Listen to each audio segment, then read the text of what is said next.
భారత రాజ్యాంగాన్ని నిర్మించినటువంటి వ్యక్తి. అలాంటి మహానుభావుడి గురించి మనం ఈరోజు గొప్పగా చెప్పుకోవడం ఎంతో మంచి విషయం అని చెప్పి కూడా నేను భావిస్తున్నాను. అలాగే అంబేద్కర్ గారిని ఎంత అవమానపరిచిందో ఈ యొక్క 40-50 సంవత్సరాల్లో కాంగ్రెస్ పార్టీ అంత అవమానపరిచింది.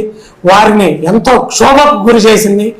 వారు పార్లమెంట్ సభ్యునిగా ఎలక్షన్లో నిలబడితే వారి యొక్క పిఏనే వారికి వ్యతిరేకంగా నిలబెట్టి వారిని ఎలక్షన్లో ఓడించాలని కూడా చూసింది ఈ యొక్క దుష్ట కాంగ్రెస్ ప్రభుత్వం.